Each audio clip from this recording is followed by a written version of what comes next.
Germany doesn't have enough soldiers if it wants to keep its promise to NATO and meet its own goals. And there's one group that's overwhelmingly not interested in joining the Bundeswehr: women.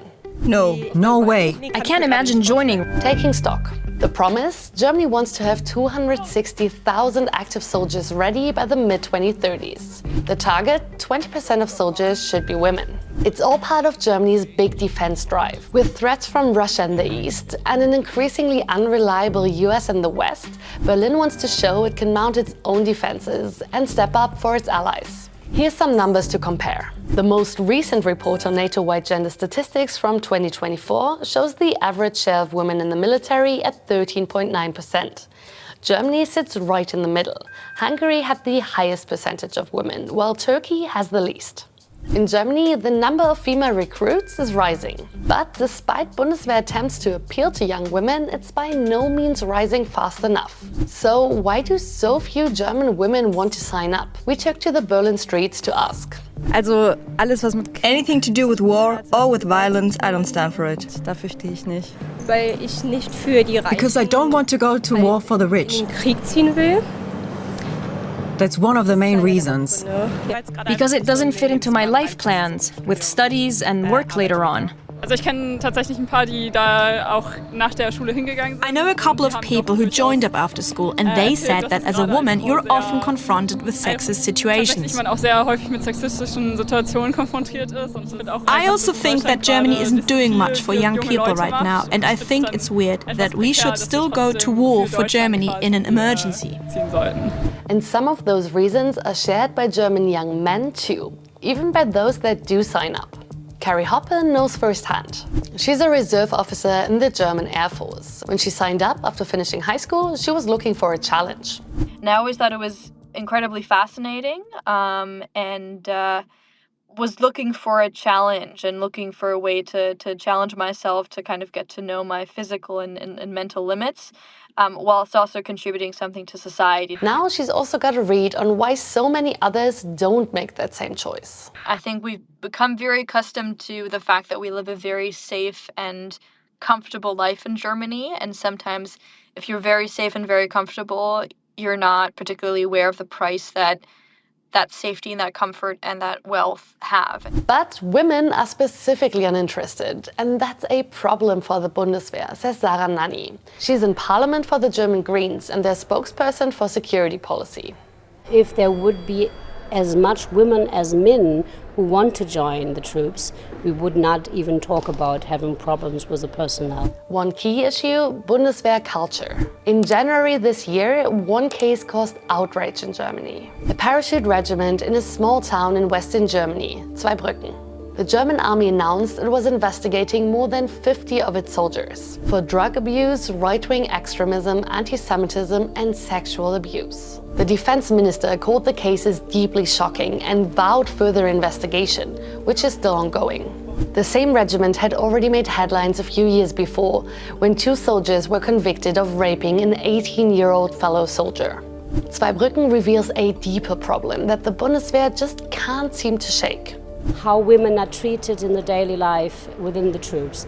I see that there are a lot of male colleagues who are just respectful and good comrades, but of course sexual harassment is happening, discrimination is happening, other forms of discriminations are also happening, and the ministry took this not serious enough for many years. The Bundeswehr has recently launched a study on sexual harassment in its ranks, and it says it's taking any offences very seriously. Hoppe says she hasn't personally experienced any sexism in the troops.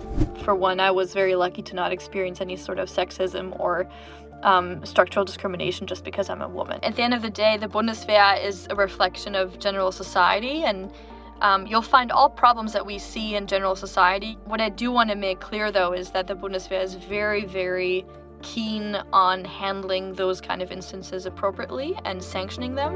But the Bundeswehr has more catching up to do if it wants to welcome more women into the service, says Nanni. In the past, as women have only been allowed to serve in all the branches of the troop for 2 decades, we still have this tradition to think of military to be something that men do and women don't. And I think that this is a cultural factor. Built for men? 25 years ago, a woman had to go to court to win the right to serve in combat roles. In 2001, Germany changed its basic law. Since then, the number of female soldiers has only risen.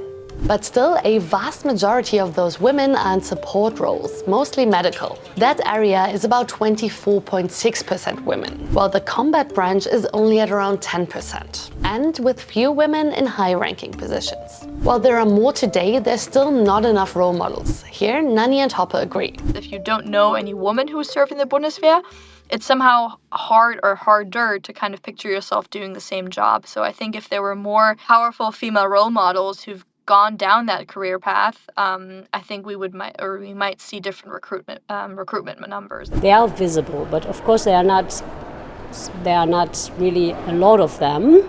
And maybe also, if you look at the campaigns, even today, for the recruitment, you see 5 people on the billboard, and just one of them being women. And I think this representation, even in the recruitment process, is very important. The Bundeswehr is also struggling to keep women who have joined. We see that there are women coming to the troops, but other than men, they are leaving earlier. And this is also because of family planning.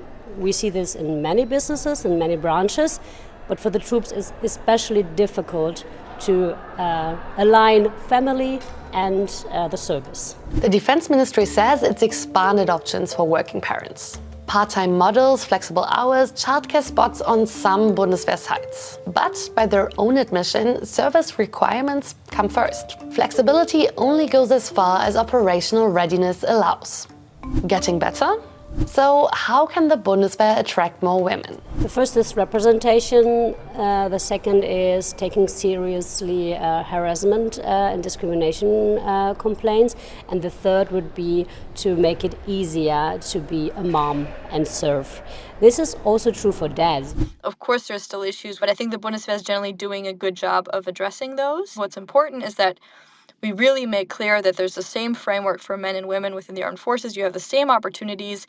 It's incredibly empowering to serve within the armed forces. It makes you way more confident, way more aware of your own capability and your own strength. One level to hike troop numbers up would be to go back to a mandatory conscription model. But that debate is primarily circling around men.